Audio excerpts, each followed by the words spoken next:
Hello everyone, कैसे हैं दोस्तों। चलिए आज हम एक बहुत इंपॉर्टेंट सेक्शन पढ़ने वाले हैं, वो है सेक्शन 31। सेक्शन 31 बात करता है टैक्स इनवॉइस के बारे में। चलिए स्टार्ट करते हैं। तो सबसे पहले देखते हैं what will we learn in this video. सबसे पहले हम क्या सीखने वाले हैं इस वीडियो में। ऑब्वियसली जो हमने नाम पढ़ा, हम सेक्शन 31 के बारे में पढ़ने वाले हैं, which is tax invoice. Now जब ये टैक्स इनवॉइस है, टैक्स इनवॉइस कौन इशू कर सकता है? एक रजिस्टर्ड पर्सन ही इशू कर सकता है। पर मैम हमको टैक्स इनवॉइस के बारे में पढ़ने की क्यों जरूरत है? So the first question which arises is why. इसका क्या रिक्वायरमेंट है? सेक्शन 31 की रिक्वायरमेंट क्या है?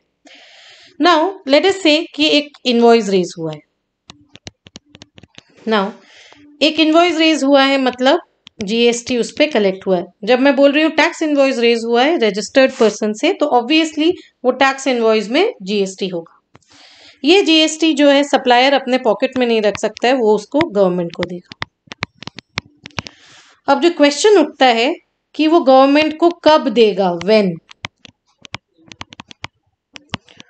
वो हमको पता चलता है टाइम ऑफ सप्लाई से।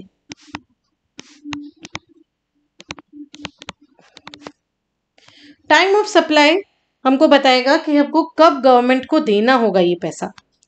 नाउ टाइम ऑफ सप्लाई कहां पे पढ़ेंगे हम? टाइम ऑफ सप्लाई हम पढ़ेंगे सेक्शन 12 और सेक्शन 13 में। तो मैम सेक्शन 31 क्यों पढ़ रहे हैं? क्योंकि सेक्शन 12 और सेक्शन 31 का जो बेस है, ये दोनों सेक्शन का जो बेस है वो है सेक्शन 31। इसीलिए पहले हम सेक्शन 31 पढ़ेंगे, फिर हम नेक्स्ट वीडियो में सेक्शन 12 और सेक्शन 13 पढ़ने वाले। ये हम नेक्स्ट वीडियो में पढ़ेंगे। आज का हमारा एम है सिर्फ और सिर्फ सेक्शन 31।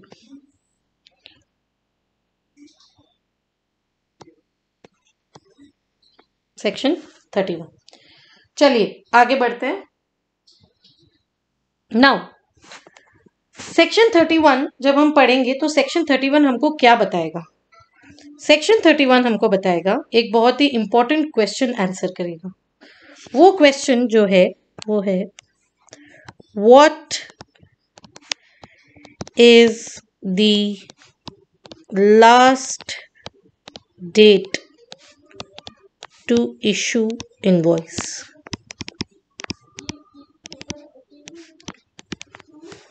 ये हमको कौन बताएगा? ये हमको बताएगा सेक्शन 31। बहुत सारे इवेंट्स होते हैं जब हम एक सप्लाई करते हैं। लेट अस से मैंने सप्लाई किया। ऑब्वियसली जब मैंने सप्लाई किया तो मुझे उसके लिए इनवॉइस रेज करना पड़ेगा। जब मैंने इनवॉइस किया है मुझे पेमेंट मिलेगा। सो बहुत सारे इवेंट्स होंगे, वहाँ पे सप्लाई भी होगा, वहाँ पे इनवॉइस भी होगा, वहाँ पे पेमेंट भी होगा और साथ ही साथ वहाँ पे डिलीवरी भी होगा। तो बहुत सारे इवेंट्स होते हैं। नाउ ये इतने सारे इवेंट्स के बीच में मुझे टाइम ऑफ सप्लाई निकालना है। टाइम ऑफ सप्लाई के लिए जो बेस है सेक्शन 31, वो हमें बताएगा कि जो ये हम इनवॉइस रेज कर रहे हैं उसका लास्ट डेट क्या है। अकॉर्डिंगली ये लास्ट डेट जो हम सेक्शन 12 और सेक्शन 13 में यूज करने वाले हैं। तो हमको ये याद रखना है कि ये वीडियो पूरा उस बारे में है कि what is the last date to issue invoice. इस क्वेश्चन को हम आंसर करेंगे इस वीडियो में। चले आगे बढ़ते हैं।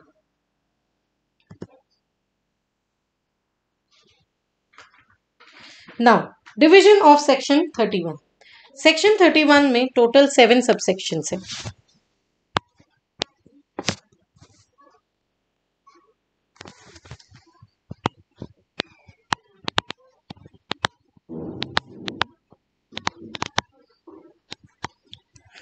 इस वीडियो में हम सिर्फ 6 सबसेक्शंस को कवर करेंगे।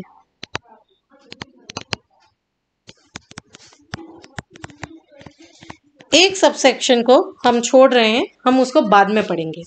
नाउ सेक्शन 31 के अकॉर्डिंग सेक्शन 31 को हम डिवाइड करते हैं 3 पार्ट्स में। फर्स्ट पार्ट हुआ फॉर गुड्स। फॉर गुड्स हम कौन से सबसेक्शन में पढ़ेंगे? सबसेक्शन 1, सबसेक्शन 4 और सबसेक्शन 7। दूसरा जो हम डिवीजन करेंगे वो हम करेंगे सर्विसेज के लिए, for services. Now for services जो सबसेक्शन हम कवर करेंगे वो है सबसेक्शन 2, सबसेक्शन 5 और सबसेक्शन 7। थर्ड है हम रूल कवर करेंगे, रूल नंबर 47। ये रूल हम सर्विसेज के कनेक्शन के साथ हम इसको पढ़ेंगे। सो दिस इज विद सर्विसेज। कौन से सबसेक्शन के साथ? सेक्शन 31 सबसेक्शन 2 के साथ हम रूल नंबर 47 पढ़ेंगे। चलिए आगे बढ़ते हैं। नाउ तो चलिए स्टार्ट करते हैं section 31 with respect to goods. मतलब गुड्स के लिए कौन कौन से सबसेक्शन चाहिए हमको। सबसे पहले है सबसेक्शन 1। चलिए पढ़ते हैं। नाउ अ रजिस्टर्ड पर्सन, ये हम पहले भी देख चुके हैं कि हमको टैक्स इनवॉइस कौन इशू करता है? एक registered person. Supplying taxable goods, अगर आप यहाँ देखेंगे ये लोग गुड्स की बात कर रहे हैं, सर्विसेज की बात ही नहीं कर रहे। शैल before or at the time of, before होना चाहिए। Removal of goods for supply to the recipient, where the supply involves movement of goods, delivery of goods or making available thereof to the recipient in any other case.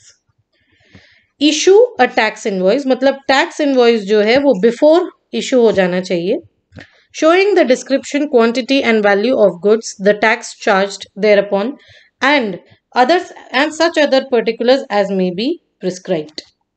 Provided that the government may, on the recommendation of the council, by notification specify the category of goods and services in respect of which a tax invoice shall be issued within such time and in such manner as may be prescribed. तो पहले इन्होंने first thing जो बताई है, tax invoice में क्या क्या होना चाहिए? डिस्क्रिप्शन होना चाहिए, क्वांटिटी होना चाहिए, वैल्यू ऑफ गुड्स होना चाहिए, टैक्स चार्ज होना चाहिए और भी बहुत कुछ होना चाहिए जो हमको रूल 46 में मिलता है। ठीक है। प्रोवाइडेड दैट द गवर्नमेंट में on the recommendation of the council, मतलब गवर्नमेंट के हाथ में एक जादू की छड़ी है जिससे उसके पास ये पावर है कि वो स्पेसिफाई कर सकता है कोई भी कैटेगरी ऑफ गुड्स या सप्लाई जिसको टैक्स इनवॉइस इशू करना है, कब करना है, कितने टाइम में करना है और कैसे करना है, ये सब हमको गवर्नमेंट बता सकता है ना। जो इम्पोर्टेंट बात है वो है ये, और इसको हम आगे समझेंगे। चलिए नाउ हम क्या पढ़ रहे हैं? हम पढ़ रहे हैं सेक्शन 31 सबसेक्शन 1। सेक्शन 31 सबसेक्शन 1 बोलता है कि लास्ट डेट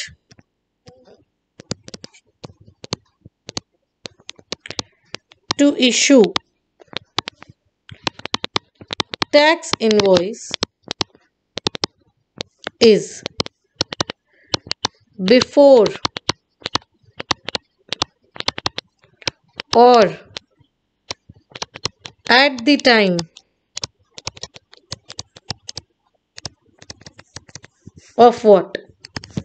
दो केस हो सकते हैं इसमें, बाइफिकेशन किया हुआ है on the basis of movement of goods. तो अगर गुड्स अपनी जगह से हिल सकते हैं तो last date would be the date of removal.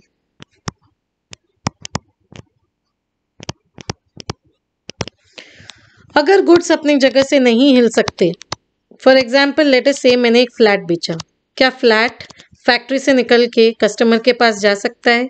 नहीं जा सकता है, तो वो हो गया नॉन मूवमेंट ऑफ गुड्स। उस केस में the last date to issue invoice would be the date of delivery.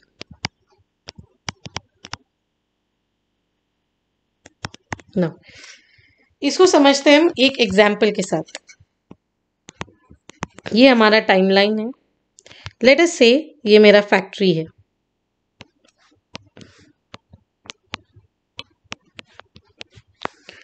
ये फैक्ट्री क्या बनाता है? डस्टर्स बनाता है।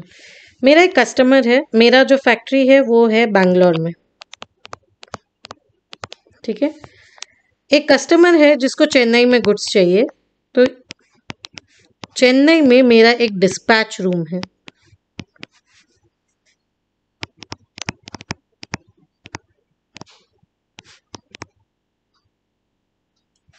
ये वेयरहाउस नहीं है, this is just for easy dispatch.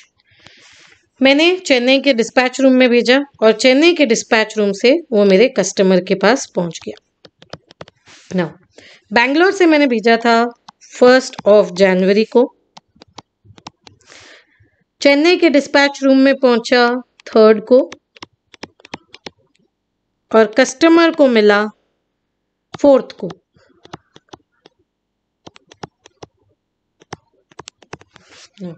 In this case, what will be our last date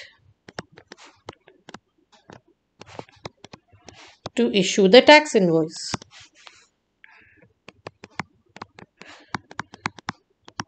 तो पहले हमको देखना पड़ेगा क्या मूवमेंट ऑफ गुड्स हो रही है। हाँ, मूवमेंट ऑफ गुड्स हो रही है, तो हमारा लास्ट डेट होगा डेट ऑफ रिमूवल। अब डेट ऑफ रिमूवल हम क्या लेंगे? क्या हम 3/1 लेंगे या 1/1 लेंगे? 3/1 नहीं लिया जाएगा। डेट ऑफ रिमूवल मतलब कब मैंने अपना फैक्ट्री से निकाल दिया है फॉर सेल। डिस्पैच रूम में हम उसको स्टोर नहीं करने वाले हैं, हम उसको डिस्पैच ऑफ कर देने वाले हैं। तो जो मेरा सेल है वो मेरा फैक्ट्री से ही हो गया, तो last date would be the date of removal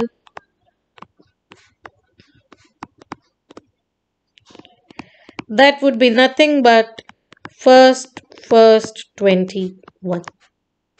ये हमारा हो गया डेट ऑफ रिमूवल। ये आपको सिर्फ कंफ्यूज करने के लिए दिया हुआ है, this is just for creating a confusion. अगर वेयरहाउस होता हाँ, तो फिर डेट फ्रॉम जिस दिन वेयरहाउस से निकला है उसको हम मानेंगे हमारा date of removal. Next example लेते हैं नॉन मूवमेंट ऑफ गुड्स का। लेट अस से एक बिल्डिंग है, बिल्डिंग में कुछ फ्लैट्स है, मैंने ये फ्लैट सेल किया है, मैंने जो पोजेशन है वो दिया है 22/02/21 में मैंने पोजेशन दिया। नाउ इन दैट केस मेरा जो लास्ट डेट है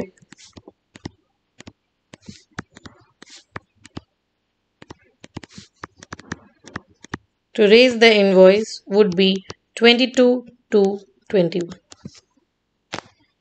तो क्या इसका मतलब है कि इसके बाद हम इनवॉइस इशू कर ही नहीं सकते? लेट अस से कि मैं भूल गई इनवॉइस इशू करना, मैंने 1/1 को इनवॉइस इशू नहीं किया, तो क्या इस डेट के बाद मैं इनवॉइस रेज ही नहीं कर सकती? हाँ, आप कर सकते हो, इसके बाद भी इनवॉइस रेज हो सकता है, बट विद पेनल्टी। आपको पेनल्टी पे करना पड़ेगा। चलिए, तो सेक्शन 31 सब सेक्शन 1 क्लियर है। आगे बढ़ते हैं सेक्शन 31 सब सेक्शन 4 की तरफ। Now in case of continuous supply of goods, तो ये वर्ड हमको सीखना पड़ेगा। What is continuous supply of goods? Where successive statements of accounts, ये भी हमको सीखना पड़ेगा, और सक्सेसिव पेमेंट्स, ये भी सीखना पड़ेगा, are involved, the invoice shall be issued before or at the time of such statement is issued or as the case may be each such payment is received। तो मैम हमको पहले क्या सीखना पड़ेगा? हमको पहले सीखना पड़ेगा what is continuous supply of goods. अगर आप देखेंगे फिर से ये गुड्स के बारे में बात कर रहे हैं, सर्विसेज की बात नहीं हो रही है। नाउ लेट अस से मिस्टर एक्स है। मिस्टर एक्स क्या बनाता है? डस्टर्स बनाता है। ना जब ये डस्टर के मैन्युफैक्चरिंग में है, इसको एक रॉ मटेरियल चाहिए, वो है वुड। मिस्टर वाई जो है वो कंटिन्यूअस बेसिस पे वुड सप्लाई करता है मिस्टर एक्स को। कंटिन्यूअस बेसिस मतलब हर 2 दिन, हर 3 दिन में वुड जो है कंटिन्यूअस बेसिस पे मिस्टर एक्स के फैक्ट्री में आता है। नाउ ये इतना फ्रीक्वेंट हो रहा है कि बार बार इनवॉइस इशू करना बहुत डिफिकल्ट होता है। तो मिस्टर एक्स और मिस्टर वाई एक अरेंजमेंट में आते हैं कि हम every month first of successive month हम एक स्टेटमेंट इशू करेंगे that would be known as successive statement. अभी सक्सेसिव स्टेटमेंट में क्या होगा? लेट अस से आपने एक सक्सेसिव स्टेटमेंट दिया है 1 Feb 2021 को। इस सक्सेसिव स्टेटमेंट में 1 Jan से लेके 31 Jan तक जितने भी ट्रांजैक्शन हुए, जितना भी सप्लाई हुआ है, सब कुछ रिकॉर्ड होगा on the statement which is issued on 1 Feb। सारे सप्लाई रिकॉर्ड होंगे। तो ये successive statement is nothing like but N invoice, एक कंसोलिडेटेड इनवॉइस। नाउ अब जब इनवॉइस आया है तो ऑब्वियसली पेमेंट भी होगा। पेमेंट भी सक्सेसिव बेसिस पे होगा, मतलब every now and then payment भी होता रहेगा। तो एक हमको कंटिन्यूअस सप्लाई ऑफ गुड्स के बारे में सीखना था, दूसरा सक्सेसिव स्टेटमेंट और तीसरा सक्सेसिव पेमेंट। तो तीनों चीज हमारी क्लियर है। चलिए सब सेक्शन के बारे में डिटेल में पढ़ते हैं। Now example 31 subsection 4। Okay, late us से ये हमारा टाइमलाइन है। मिस्टर एक्स और मिस्टर वाई के बीच में 3 ट्रांजैक्शन हुए। फर्स्ट ट्रांजैक्शन हुआ 15/01/2021 के बीच में, जहां पे एक सप्लाई हुआ, सप्लाई ऑफ वुड वर्थ ₹45,000। दूसरा ट्रांजैक्शन हुआ 20/2/2021, जहां पे वापस एक सप्लाई हुआ फॉर ₹10,000। थर्ड ट्रांजैक्शन हुआ 3/3/2021 में, जहां पे एक एडवांस पेमेंट दिया गया फॉर ₹20,000। मिस्टर वाई को पैसे की जरूरत थी, इसीलिए हमने एडवांस पेमेंट किया। नाउ इन दिस केस हमारा लास्ट डेट क्या होगा?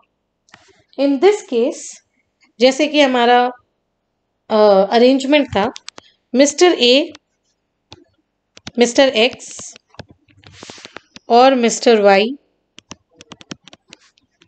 लेट अस से इन फर्स्ट केस 15/1 को goods leave our house, our factory.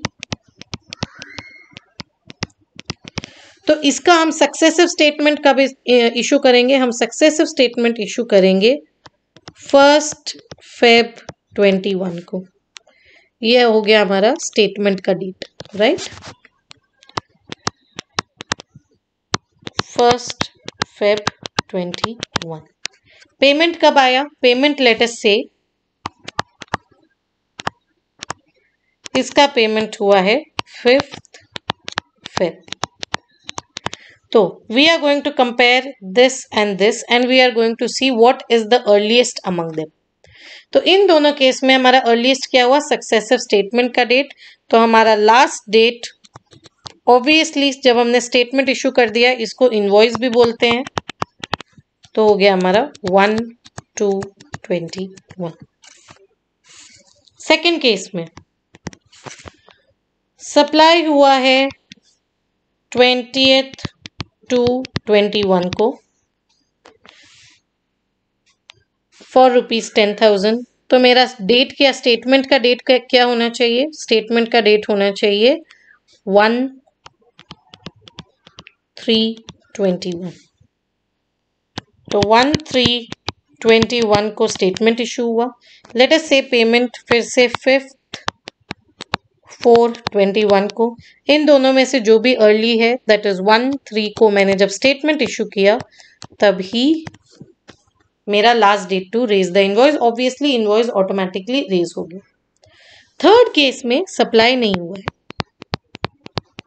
But एक एडवांस रिसीव कर लिया है। तब अगर हमने थर्ड मार्च को रिसीव कर लिया है, हम लोग 1 फेब तक वेट नहीं करेंगे। इन दैट केस हमको जो डेट ऑफ इनवॉइस है, हमको 1 फेब को ही हमको इनवॉइस रेज करना पड़ेगा। तो हमारा हमको 3 मार्च को ही इनवॉइस रेज करना पड़ेगा। We can't wait till 1/4। तो हमारा लास्ट डेट क्या होगा? 03/03/21। पेमेंट या सप्लाई जो भी सबसे पहले हो उसी का डेट होगा। So this is with respect to subsection 4 in case of continuous supply of goods. तो क्या हुआ? अगर हम इन शॉर्ट देखें तो हमारा invoice date, that is the date of statement, या फिर payment date which ever is earlier would be our last date to raise the invoice. चलिए आगे बढ़ते हैं। नेक्स्ट हम पढ़ेंगे subsection 7। Notwithstanding anything contained in subsection 1 where the goods being sent or taken on approval for sale or return, मतलब sale और return basis पे अगर हमने सेंड किया है, or remove before the supply takes place. Obviously जब मैंने cell और रिटर्न बेसिस पे किया है तो मैंने एक्चुअल में मेरा सेल हुआ नहीं है, वो बंदा मुझे वापस गुड्स दे सकता है कि मुझे नहीं चाहिए। The invoice shall be issued before or at the time of supply or 6 months from the date of removal, which ever is earlier. For the purpose of this section, the expression tax invoice shall include any revised invoice issued by the supplier in respect of supply made earlier। ठीक है, तो अब हमने goods जो हैं वो cell और return basis पे सेंड किए हैं। let me give you an example। let us say कि एक गुड है,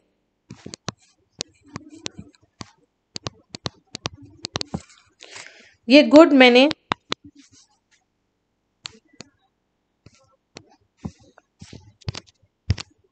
लेट अस से श्वेता ने ये गुड्स दिए हैं मिस्टर वाई को। मिस्टर वाई को ये सेल और रिटर्न बेसिस पे गए। कब गए हैं? ये गए हैं 1 Jan 21 को। Goods has left the factory और मिस्टर वाई को मिले 03/1/21। अब मिस्टर वाई के पास 2 ऑप्शन है। फर्स्ट ऑप्शन या फर्स्ट एग्जाम्पल, मिस्टर वाई ने ये अप्रूव कर लिए कि हाँ मैं ये गुड्स ले रही हूँ, मतलब सेल हो गया है। कब? 3 मार्च 21 को सेल हो गया। सेकेंड ऑप्शन, मिस्टर वाई ने कुछ भी नहीं बोला, no answer. Third case, mister Y ने रिजेक्ट कर दिया है ऑन 3rd। रिजेक्ट कर दिया है तो नो टैक्स इनवॉइस, गुड्स हमारे घर में वापस आ जाएंगे, टैक्स इनवॉइस इश्यू करने की जरूरत नहीं। Now in case of sale, section क्या बोलता है? सेक्शन बोलता है डेट ऑफ सप्लाई मतलब जिस दिन सेल हुआ है, और 6 months from removal, whichever is earlier. तो फर्स्ट केस में हमारा डेट ऑफ सप्लाई क्या है?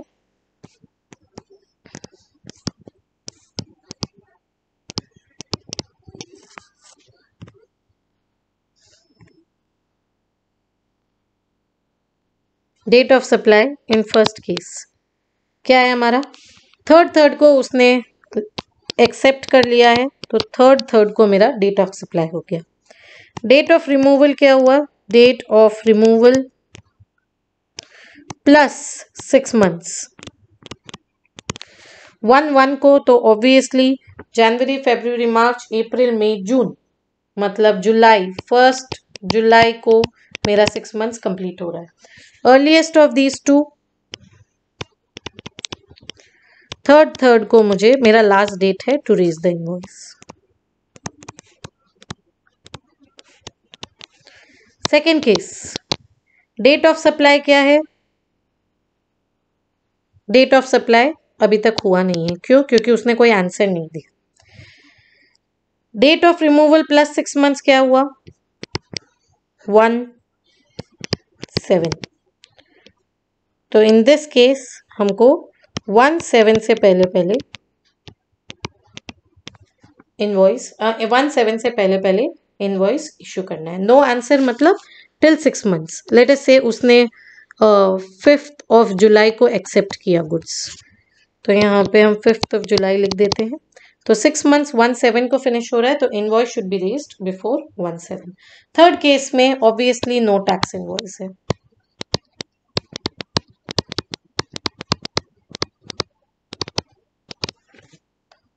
So this is with respect to goods. चलिए आगे बढ़ते हैं for services.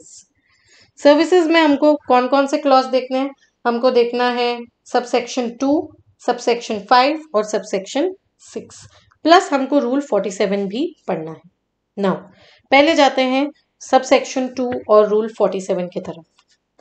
A registered person supplying taxable service, अब यहाँ पे ये लोग सर्विस पे आ गए। कौन इशू करेगा? रजिस्टर्ड पर्सन इशू करेगा। शैल बिफोर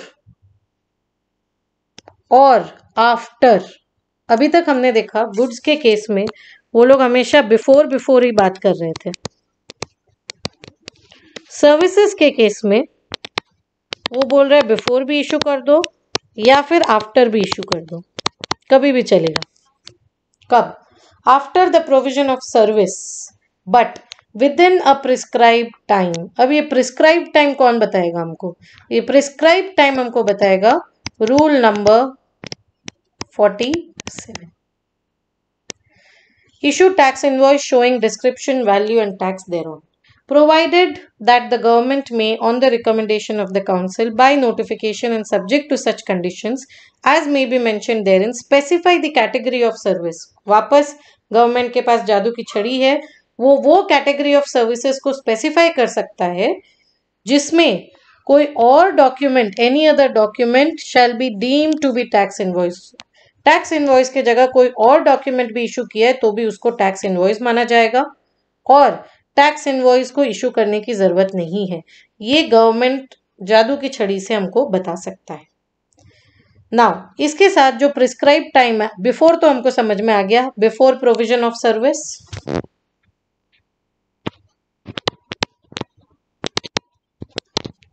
सर्विस दिया है उससे पहले इशू करो, या after with in prescribe time.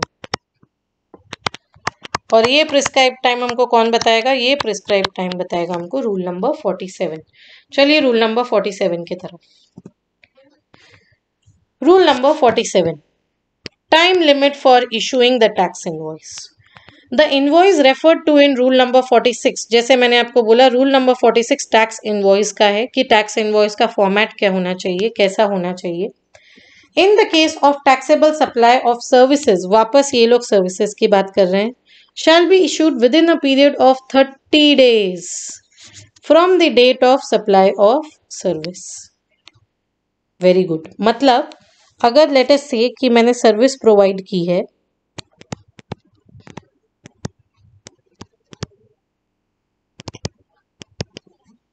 Late us से 5 Jan 2021 को, तो या तो इसके before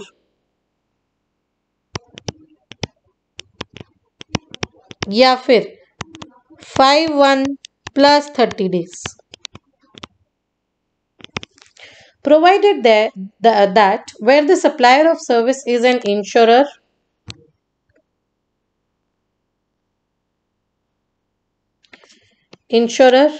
banking company, financial institution, including an NBFC, the period within which the invoice or any other document in lieu thereof is to be issued shall be 45 days from the date of supply.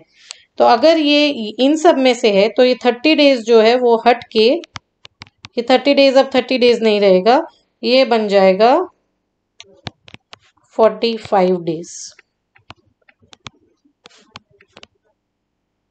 ठीक है, आगे पढ़ते हैं। Provided that further that an insurer, banking company मतलब यही सब लोग, और फाइनेंशियल इंक्लूडिंग एन एनबीएफसी और अ टेलीकॉम ऑपरेटर ऐड हुआ है इसमें, or any other class of supplier as may be notified, making taxable supply of service between distinct person as specified in section 25, may issue invoice before or at the time of such supplier records the same in the books of accounts, or the expiry of the quarter during which the supply was made. चलिए इसको हम लोग अच्छे से लिखते हैं। हम लोग पढ़ रहे हैं सेक्शन 31 सबसेक्शन 2, जो बात कर रहा है last date to issue invoice for services. Now for services invoice date shall be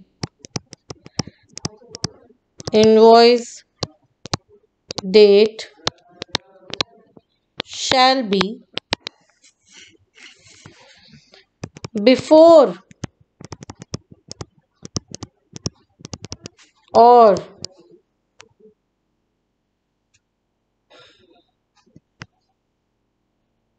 after कौन बताएगा हमको? Rule number 47, provision of service, before or after the provision of service. Now इसमें दो कैटेगरी दी गई है, एक हो गया अदर्स की कैटेगरी, जिसमें invoice service should be issued before or 30 days from the service। एक कैटेगरी हो गया insurer, banks, NBFCs,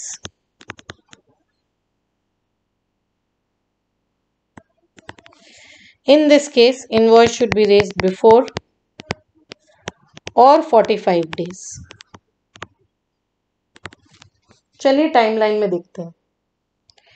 late us से I am a service provider और मेरा डेट ऑफ सर्विस जो है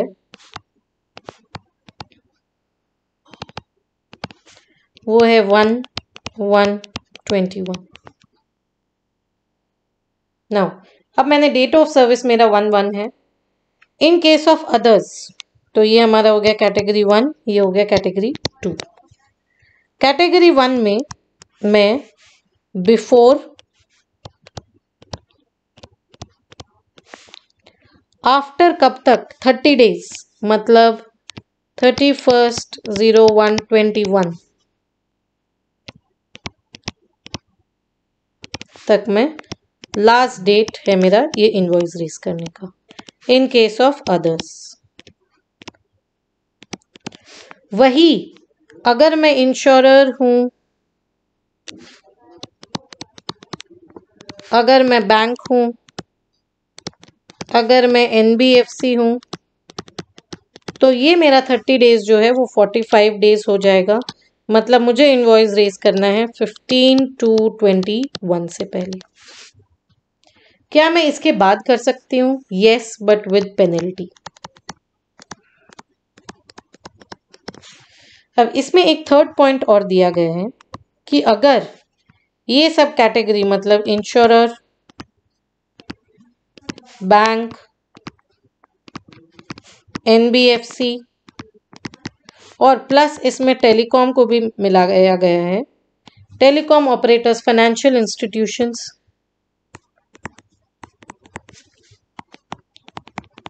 अगर अपने डिस्टिंक्ट पर्सन को सप्लाई ऑफ सर्विस कर रहे हैं तो दे हैव टू, उनके लिए जो लास्ट डेट है वो होगा जब आपने बुक्स ऑफ अकाउंट्स में, अपने बुक्स ऑफ अकाउंट्स में एंट्री की है और quarter and, which ever is earlier. Late us से कि ये इंश्योरेंस कंपनी ने सर्विस दी है 1/1 को और इसने डिस्टिंक्ट पर्सन को सर्विस दी है और लेट अस से इसने अपने बुक्स ऑफ अकाउंट्स में मेंशन किया है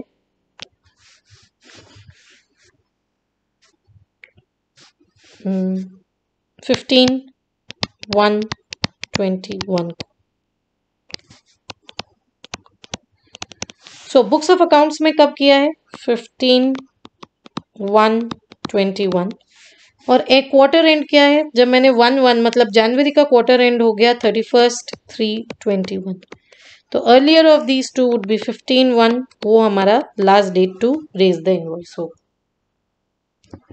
so this is with respect to subsection 2। Next पढ़ते हैं हम subsection 5। Now subject to the provisions of clause D of subsection 3 in case of continuous supply of service। अब यहाँ पे हमको continuous supply of service के बारे में समझना पड़ेगा।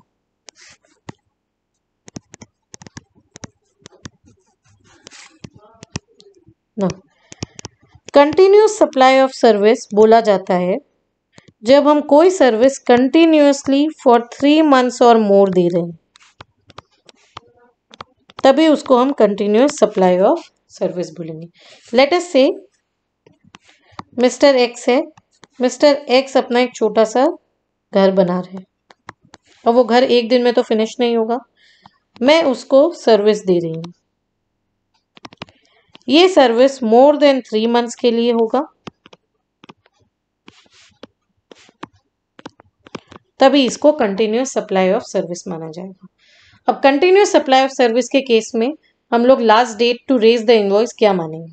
Where the due date of payment is ascertainable from the contract, the invoice shall be issued on or before the due date of payment. Where the due date of payment is not ascertainable from the contract, the invoice shall be issued before or at the time when the supplier of service receives the payment. Where the payment is linked to completion of an event, the invoice shall be issued on or before the date of completion.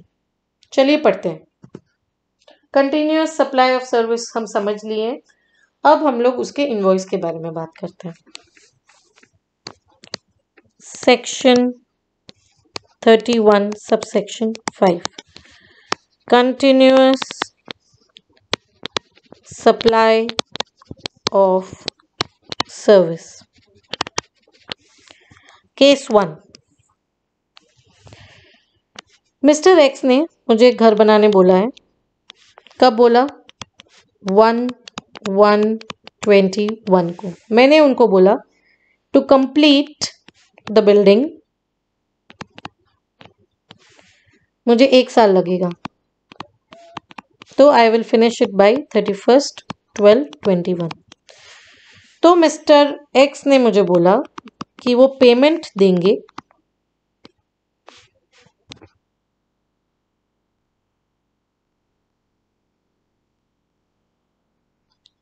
Mister x ने contract में लिखवाया कि date of payment would be 1 Jan 2022. तो in this case मेरा जो last date होगा to raise the invoice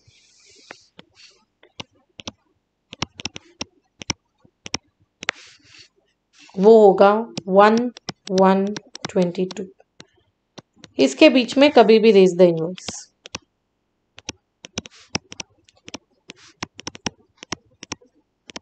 इसके बीच में करो या फिर 1/1/22 के तक करो, कभी भी करो, वो हमारा इनवॉइस इशू हो जाना चाहिए।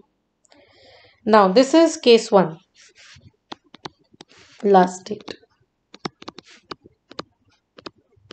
केस 2, कॉन्ट्रैक्ट में कुछ भी नहीं लिखा हुआ है, डेट ऑफ पेमेंट नहीं बताया गया। In that case late us से मिस्टर एक्स ने पेमेंट किया है 3 जनवरी 2022। तो हमारा इनवॉइस जो है इन सेकेंड केस 3 जनवरी के बीच बीच में हो जाना चाहिए।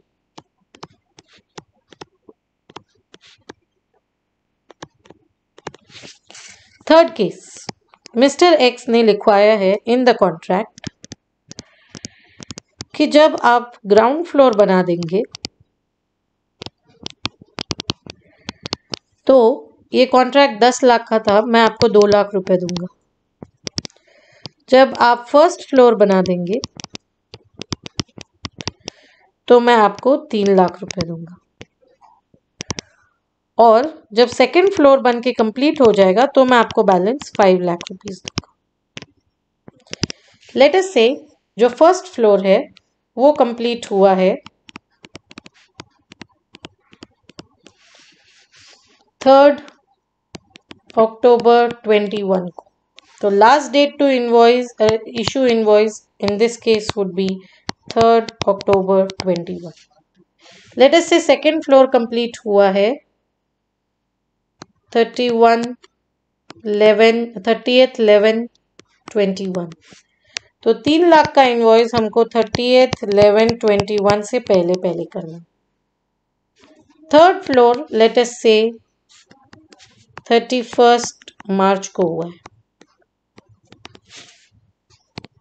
तो इन दैट केस 31 मार्च को हम अपना लास्ट इनवॉइस 5 लाख का इशू करेंगे।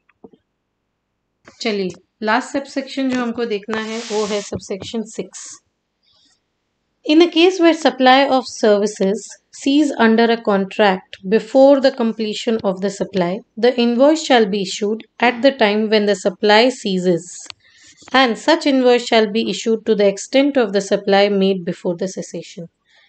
अब मैं मिस्टर वाई का घर बना रही थी।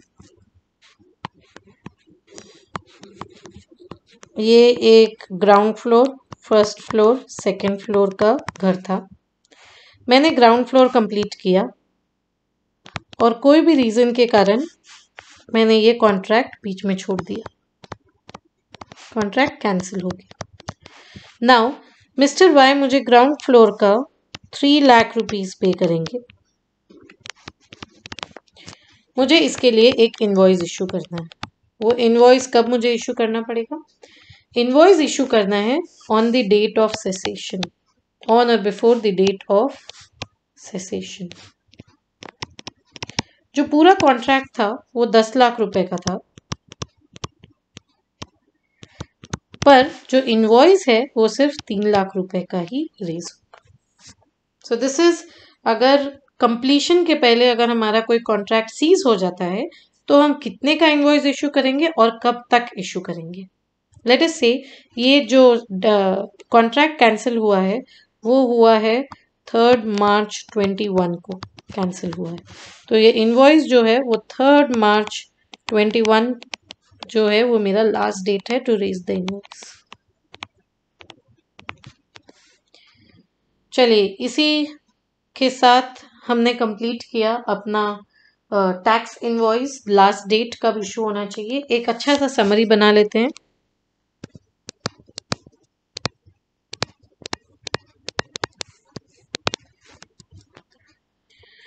सो पहले हम देखेंगे transaction,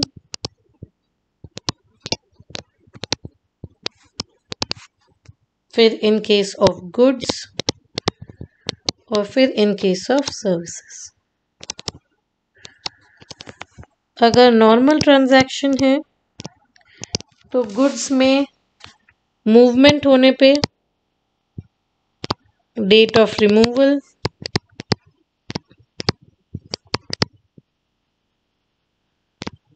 in case of non-movement it would be date of delivery.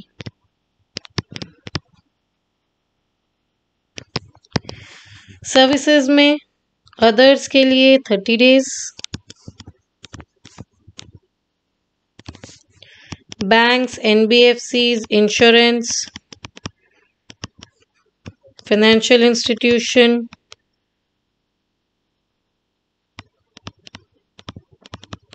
के लिए 45 days। और इन केस ये सब डिस्टिंक्ट पर्सन को देते हैं तो बुक्स ऑफ अकाउंट्स और क्वार्टर और 6 quarter and, whichever is earlier. Now in the third case, in the second case, continuous supply जब हो रही है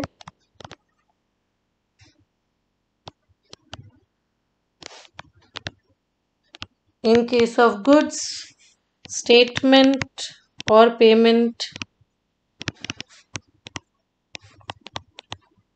whichever is earlier,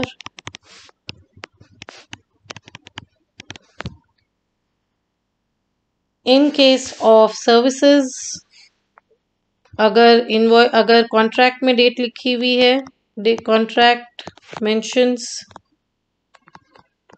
date of payment तो फिर date of payment, contracts doesn't mention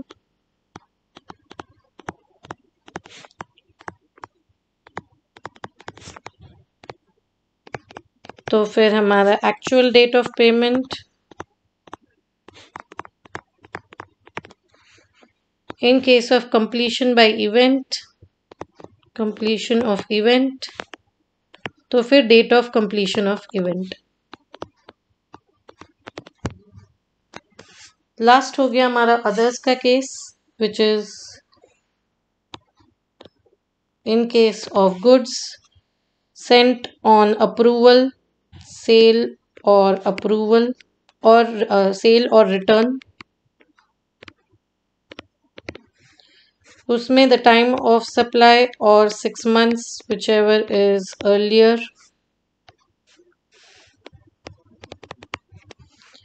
यहाँ पे है सीजेस, कॉन्ट्रैक्ट सीजेस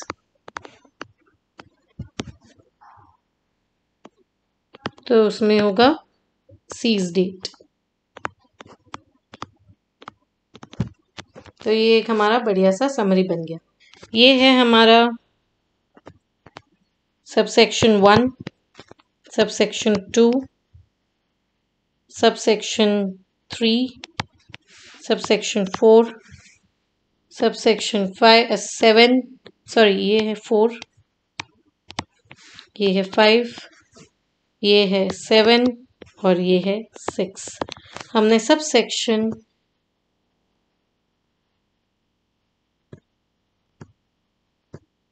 3 को छोड़ दिया है।